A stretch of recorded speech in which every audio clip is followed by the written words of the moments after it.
हम अपने मुल्क के मुकद्दर का फैसला करेंगे। एक गोरा व्हाइट हाउस में बैठकर भारत की सीज फायर का ऐलान करेगा? ये आपका नेशनलिज्म है?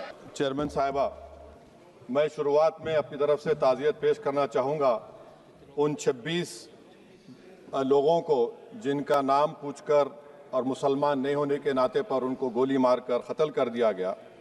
मैं ताज़ियत पेश करना चाहूँगा मौलाना इकबाल को, जो पूंछ के मदरसुल ज़ियाउल उलूम के मुदर्रिस थे, उस 5 साला लड़की मरियम को जिसको पाकिस्तान की शेलिंग में उसका पेट फट गया। मैं ताज़ियत पेश करना चाहूँगा मैडम ज़ैन अली और उर्वा फातिमा, इन दो जुड़वा भाई बहनों को जिनकी उम्र 14 साल थी, लांस नायक दिनेश कुमार को, बीएसएफ के सब इंस्पेक्टर मोहम्मद इम्तियाज़ को। मैं शुक्रिया अदा करना चाहूँगा कश्मीर की आवाम का कि उन्होंने पहलगाम के वाक़े के बाद मस्जिदों से ऐलान किया मजम्मत का, बग़ैर किसी के बोलने पर रोड पर निकलकर उन्होंने पाकिस्तान से आए हुए दहशतगर्दों की मजम्मत की। मैं मुबारकबाद देता हूँ हमारी मुसल्लह अफ़वाज को कि उन्होंने एक अजीम कुर्बानी पेश की और बहादुरी के साथ ऑपरेशन सिंदूर में भारत को कामयाबी दिलाई। मैं मुसल्लह अफ़वाज ने पहले 9 दहशतगर्द ठिकानों पर उनको निशाना बनाया और सबसे मेरी नज़र में जो दहशतगर्दी के दिल पर हमला हुआ वो भावलपुर का था और 6 एयरफील्ड, 3 हैंगर और 2 रनवेज को हमने तबाह किया। बाद में ऑपरेशन सिंदूर की कामयाबी की एक अहम वजह यह थी मैडम कि मुल्क में इत्तेहाद और इत्तेफाक पैदा हो गया था, एक यूफोरिया पैदा हो गया था, मगर अफसोस कि हुकूमत ने उसका फ़ायदा नहीं उठाया। मैं आज भी कह रहा हूँ, जिम्मेदारी के साथ कह रहा हूँ कि पाकिस्तानी फ़ौज, पाकिस्तान की ISI, पाकिस्तान का डीप स्टेट, उनका हयाती मकसद ये है कि हमेशा भारत को कमज़ोर किया जाए और अगर हमको इन ताकतों को कमज़ोर करना है तो देश में इत्तेहाद और इत्तेफाक को बरकरार रखना पड़ेगा।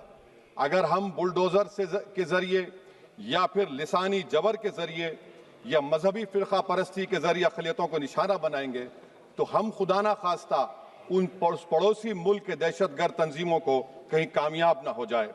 मैडम, मैं आपके सामने ये भी कहना चाहूँगा कि इत्तेहाद और इत्तेफाक इस मुल्क में जब मजबूत होगा तो हमको बैनुल-अक़वामी सतह पर दिखाने की ज़रूरत नहीं पड़ेगी। मैं आपकी तरफ से हुकूमत से चंद सवालात करना चाहूँगा कि वज़ीर आज़म ने कहा कि खून और पानी एक साथ नहीं बह सकते, आतंकवाद और बातचीत एक साथ नहीं हो सकती। तो मेरा सवाल आपके ज़रिए से वज़ीर आज़म और हुकूमत से ये है, फिर जिन इंसानों को बैसारा की वादी में मारा गया था, क्या आपका ज़मीर इस बात की इजाज़त देता है कि आप ट्रेड बंद कर दिए, पाकिस्तान का एयरक्राफ्ट हमारे एयर स्पेस में नहीं आ सकता, उनकी कश्ती हमारे पानी में नहीं आ सकती, ट्रेड खत्म हो चुका है डायरेक्ट इनडायरेक्टेड, आपका ज़मीर जिंदा क्यों नहीं है? किस सूरत से आप पाकिस्तान से क्रिकेट मैच खेलेंगे जब हम पानी नहीं दे रहे हैं? 80% पानी पाकिस्तान का हम रोक रहे हैं, ये कहकर के पानी और खून नहीं बहेगा, आप क्रिकेट मैच खेलेंगे? मैडम, मेरा ज़मीर तो गवारा नहीं करता कि मैं उस मैच को देखूंगा। क्या इस हुकूमत में इतनी हिम्मत है कि उन 25 मरने वालों को फोन करके कहे कि देखो हमने ऑपरेशन सिंदूर में बदला ले लिया, अब तुम पाकिस्तान का मैच देखो? बड़ी अफसोस की बात है मैडम, अकाउंटेबिलिटी किस पर है? पहलगाम किसने किया? 7.5 लाख हमारी फौज और सेंट्रल पैरामिलिट्री फोर्स है, ये कहां से 4 चूहे घुसकर हमारे भारत के नागरिक को मारे? अकाउंटेबिलिटी किस पर फिक्स होगी? LG पर फिक्स होगी तो LG को बरतरफ करिए, IB पर आती है तो एक्शन लीजिए, पुलिस पर आती है तो एक्शन लीजिए, मगर आप ये समझ रहे हैं कि ऑपरेशन कर दिया और हम खामोश लोग भूल जाएंगे। अकाउंटेबिलिटी फिक्स करना पड़ेगा। मैडम, डिटरेंस आपकी क्या है? आपने सर्जिकल स्ट्राइक किया, आपने बालाकोट किया, फिर ये पहलगाम हुआ, तो आपकी डिटरेंस की पॉलिसी नाकाम साबित हुई, कश्मीर की पॉलिसी नाकाम साबित हुई, 370 हटा दिया आपने एक रियासत को यूटी बना दिया और उसके बावजूद भी दहशतगर्द वहां पर पहुंच गए।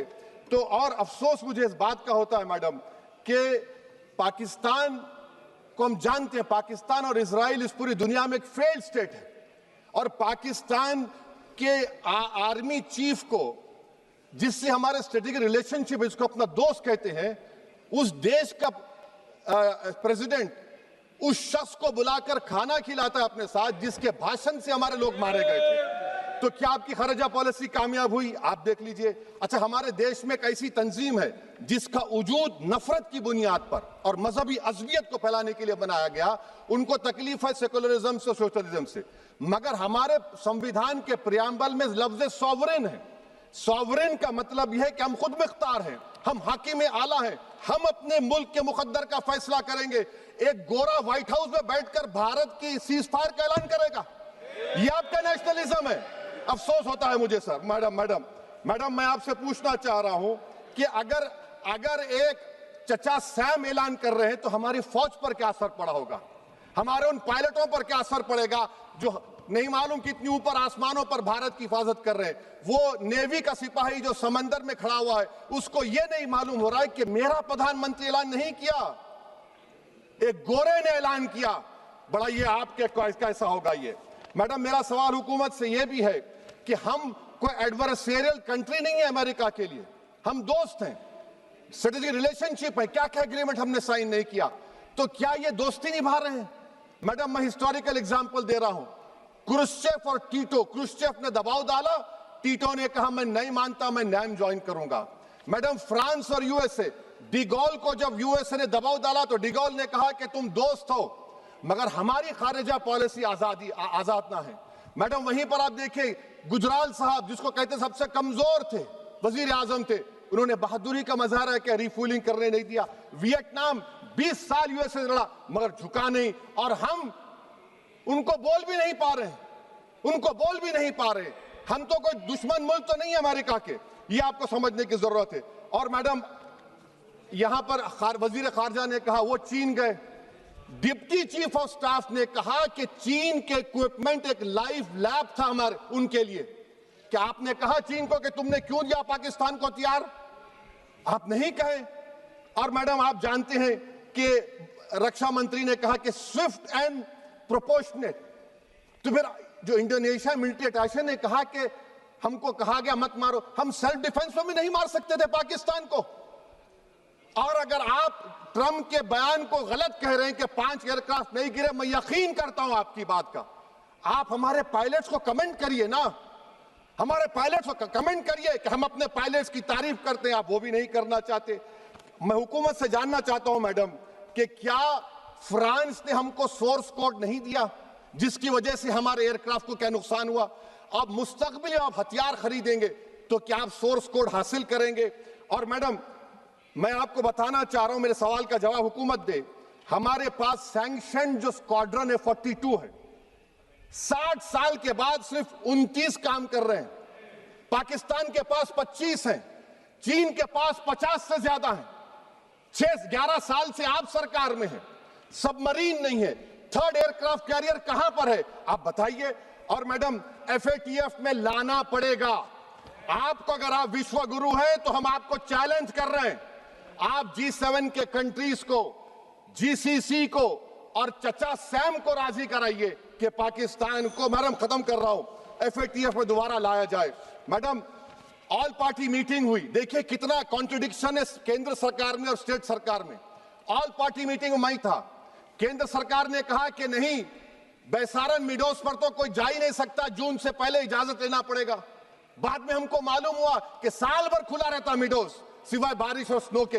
ये कॉन्ट्रडिक्शन है केंद्र सरकार में। वहां पे मैं हुकूमत से मुतालबा करता हूं मैडम आपके जरिए से कि कौमी सिक्योरिटी को, नेशनल सिक्योरिटी को, खारिजा पॉलिसी को, फॉरेन पॉलिसी को राजनीति का मुद्दा मत बनाइए, राजनीति का मुद्दा मत बनाइए। ये हमारे मुल्क में मुफाद होगा, हमारे मुल्क के इत्तेहाद और एकजुटती को आप एक वोट का जरिया मत बनाइए। और मैं एक आखिरी बात पूछ रहा हूं मैडम, क्या चीन ने हमसे कहा था कि सीज फायर कर लो?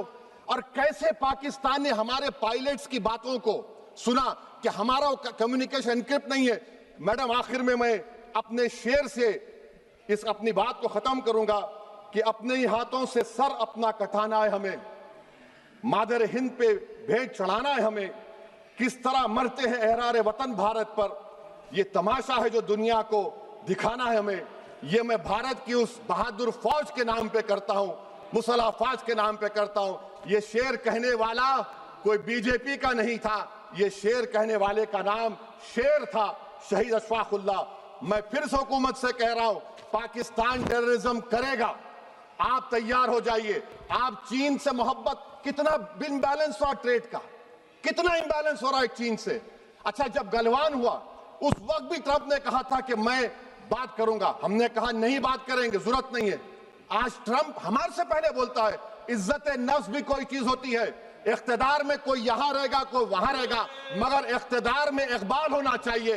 बदबख्ती की बात यह है कि आपने इकबाल को खो दिया। बहुत बहुत शुक्रिया।